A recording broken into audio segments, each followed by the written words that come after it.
Hello, my name is Chantelle Quintana, and this is my presentation over the very long shot. What is the very long shot, also just known as VLS? It's a simple shot of a person that allows viewers to recognize a figure without much detail and identify the context or environment of where that figure is.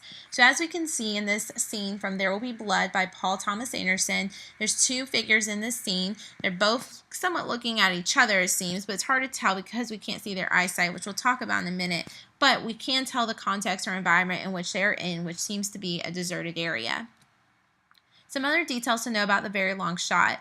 As far as the framing goes, the subject will be about 1/3 of the height of the frame, which you can see on the left image and also in the right image. And usually the frame is focused on geography and the environment, which is better seen on the right image where the guy is on the horse in a beach setting.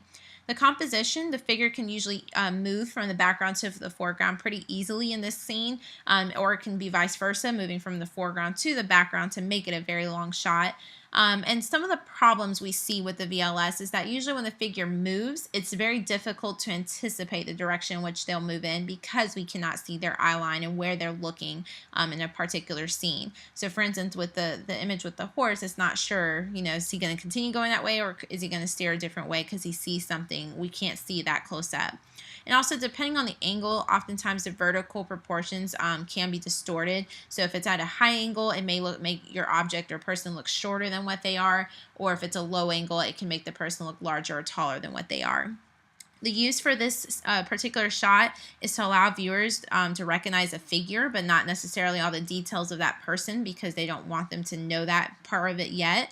But usually it's also used in opening scenes to set the location for the movie and foreshadow upcoming action that will take place in that scenery and with a particular figure that may be featured in it. So the scene I chose was from I Am Legend. We're going to see the camera actually start at a high angle.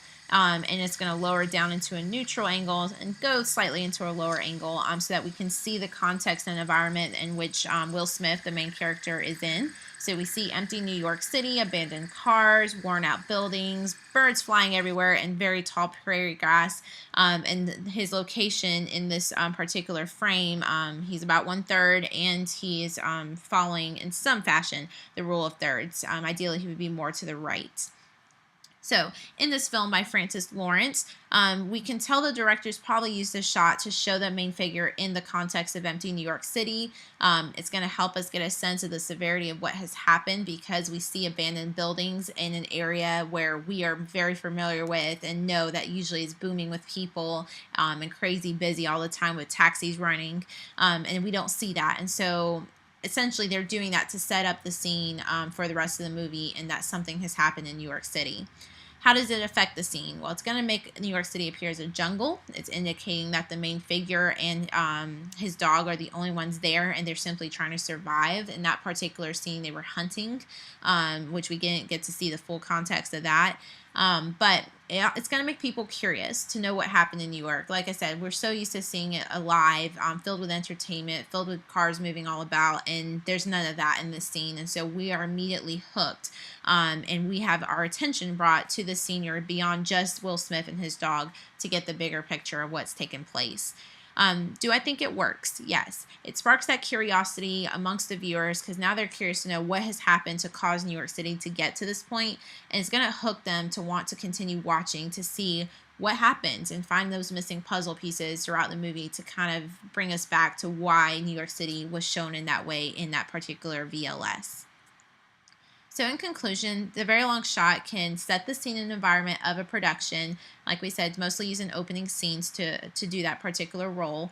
It foreshadows upcoming action. So, eventually there's going to be action happening in that scene or environment again or with that particular figure. So it's going to try to foreshadow that in some ways. And it's going to spark curiosity amongst your audience to actually engage them in the film and make them curious to know, what has happened in a particular scene or what is going to happen.